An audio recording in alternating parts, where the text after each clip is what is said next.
सभी राजनीतिक पार्टियों के साथ जनता की नजर भी यूपी की तरफ है। कहते हैं जिसने यूपी जीत लिया उसने दिल्ली जीत ली। इस बार यूपी में महिला वोटर्स बड़ा फैक्टर साबित हो सकती है। वाराणसी में महिलाओं से हमारे सहयोगी सुशांत मुखर्जी ने खास बातचीत की। उन्होंने क्या कुछ कहा, सुनिए। चुनाव की तारीखों का ऐलान हो रहा है तो दूसरी तरफ वाराणसी में आधी आबादी क्या सोचती है, जनता क्या सोचती है, हम सीधे आधी आबादी के बीच में चलते हैं। बात की जाए प्रधानमंत्री नरेंद्र मोदी की तो उन्होंने महिलाओं के लिए काफी योजनाएं निकाली। उज्ज्वला योजना, नारी शक्ति योजना, ताकि महिलाएं आत्मनिर्भर बन सके। ओडीओपी की सारी योजनाएं महिलाओं के लिए खास समर्पित रही हैं। किस तरीके से देखती हैं आप? देखिए, मोदी जी के आज 10 सालों का वर्क अगर देखा जाए तो काशी में हम सभी महिलाएं, माननीय प्रधानमंत्री हमारे देश के बनारस से अगर देखा जाए तो वो मेरे सांसद भी हैं और हम उनका स्वागत और अभिनंदन करते हैं। देखा जाए तो देश में इतनी अच्छा कार्य मोदी जी ने किया है कि हमारी महिलाओं के लिए सशक्तिकरण और घर घर हर एक चीज की सुविधाएं, आज महिलाएं सशक्तिकरण से इतनी प्रभावित हैं कि रात में भी वो निकल के अपना कार्य करती हैं। ये क्या लगता है आपको कि चुनाव में इसका कितना असर पड़ेगा? चुनाव में बहुत ही अच्छा असर पड़ेगा, क्योंकि हर महिला अपने हर तरीके से मोदी जी के लिए सब वोट देंगी।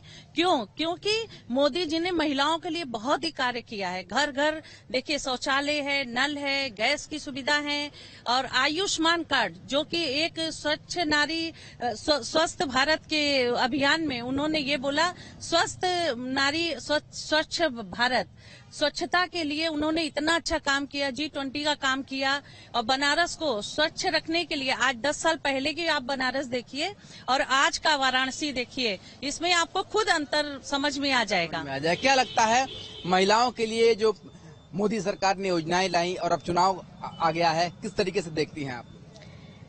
पहले तो मोदी जी का बहुत बहुत धन्यवाद। वो हमारे काशी के सांसद रहे हैं और उम्मीद करते हैं कि आगे भी वही रहेंगे। उम्मीद क्या, कॉन्फिडेंस है कि हाँ वही रहेंगे।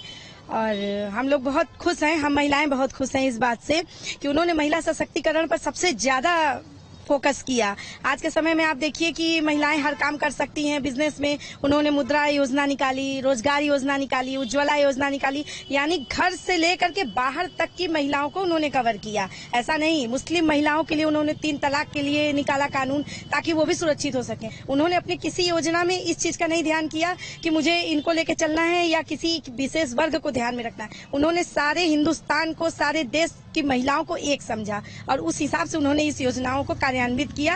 और हम सब मिल करके ये चाहेंगे कि मोदी जी फिर से हमारे देश के सांसद बने और फिर से प्रधानमंत्री बने।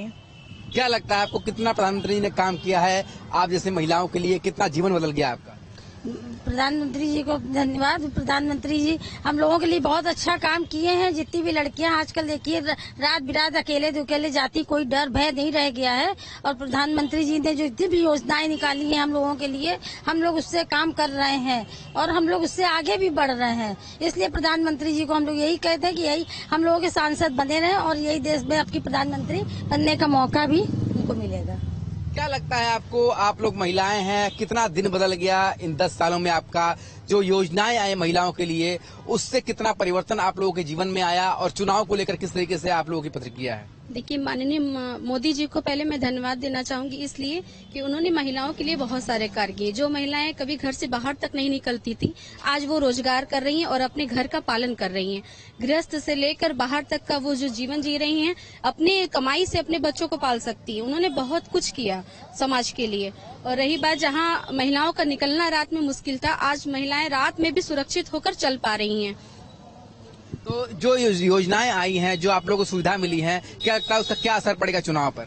बहुत असर पड़ेगा, क्योंकि महिलाएं पूरी तरीके से प्रभावित हैं मोदी जी से, क्योंकि उन्होंने हर तरीके से महिलाओं को प्रभावित किया है। जैसे गैस से लेकर और बाकी सिलेंडर हो गया, आपका नल सुविधा हो गई, शौचालय हो गया। बहुत जहाँ शौचालय नहीं था, लोग गांव में जाते थे हर जगह से, तो उनको हर तरीके से सुविधाएं मिली। तो जाहिर सी बात है कि सपोर्टिंग मोदी जी को ही जाएगा। ये बताइए कि अब तो चुनाव का ऐलान हो रहा है, किस तरीके से चुनाव में आप देखते हैं इस बार? देखिए, जैसा कि मैं आपको बता दूं कि आज तक भारत को जितने भी प्रधानमंत्री मिले हैं वो केवल प्रधानमंत्री थे, लेकिन पहली बार ऐसा लगा कि भारत को कोई यशस्वी प्रधानमंत्री मिला। मोदी जी का नाम आज से बाद भी स्वर्ण अक्षरों में लिखा जाएगा। क्योंकि जो उन्होंने महिलाओं के लिए किया वो किसी ने नहीं किया। महिलाओं का आत्मसम्मान मोदी जी ने सुरक्षित रखा और उनको वापस लौटाया है। आज महिलाओं को किसी भी प्रकार से दबना कुचना नहीं पड़ता, चाहे महिलाएं ग्रामीण हो, चाहे शहरी हो, चाहे किसी भी वर्ग धर्म विशेष की हो, उनको दबना नहीं पड़ता। आज महिलाएं पूरे आत्मसम्मान के साथ जीती हैं और अपने कार्य को बहुत अच्छी तरीके से कर रही हैं। तो लगातार लोग इस बात पर कह रहे हैं कि बदलाव आया है, बदलाव दिखता है। चुनाव की तारीखों का ऐलान हो रहा है, किस तरीके से देखते हैं चुनाव को? चुनाव को हम लोग देख रहे हैं इस तरीके से कि भारत के प्रधानमंत्री आदरणीय मोदी जी ये पूर्ण बहुमत से 400 पार एक जाएंगे। और रही सवाल विकास की, विकास जो है पूरे भारत के अंदर इतना विकास हुआ है कि ये 60-65 साल में विकास के नाम पे जीरो था।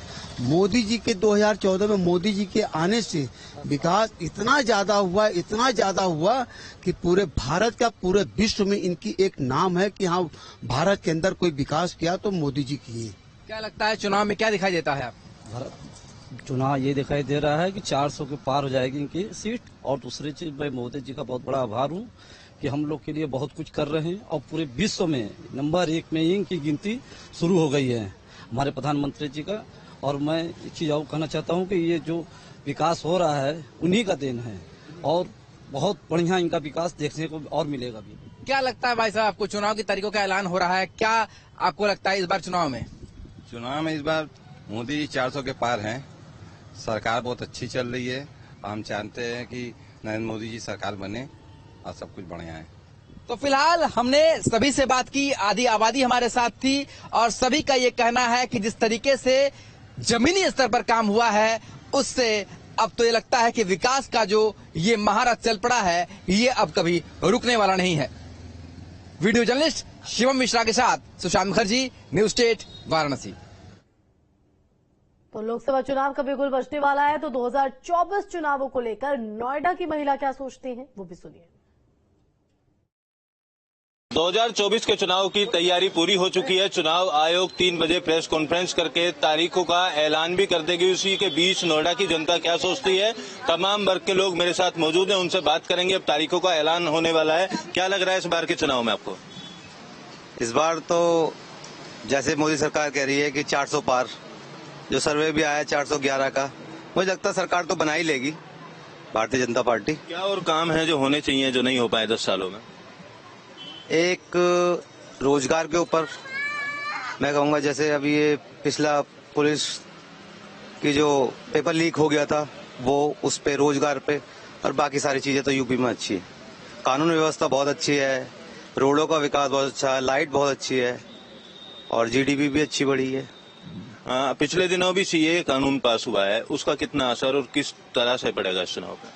जैसे पिछले दिनों सीए कानून पास हुआ है तो इसका ना जो खासकर, वैसे तो मुसलमानों को बीजेपी की जरूरत ही नहीं है, ये जो अल्पसंख्यक मोर्चा बना रखा है सिर्फ एक दिखाने के लिए, एक डम्मी के तौर पे बना रखा है, तो इसका काफी प्रभाव पड़ेगा। जो मतलब कि जो काफी मुसलमान ऐसा था जो बीजेपी की तरफ जा चुका था, और जबकि ये सीए कानून जो है किसी की नागरिकता नहीं छीन रहा है, कोई प्रॉब्लम नहीं है, सब कुछ ठीक ठाक है, पर ये पढ़े लिखे लोगों को समझ आ सकती है।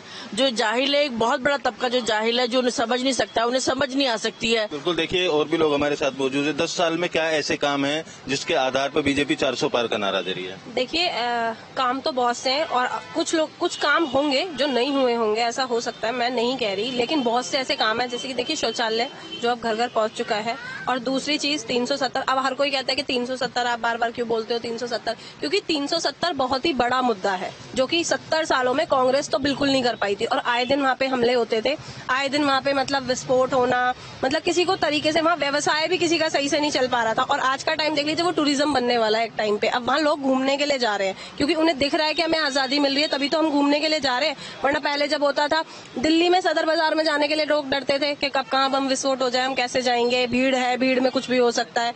तो ये चीज बहुत मुद्दे हैं जो सरकार ने हमारे लिए बहुत सुविधाजनक करे हैं। क्या लग रहा है आपको 2024 के चुनाव में कितनी सीटें आएंगी? 400 पार तो जाएगा। और भी लोग हैं मेरे साथ, इनसे भी जानने की कोशिश करेंगे।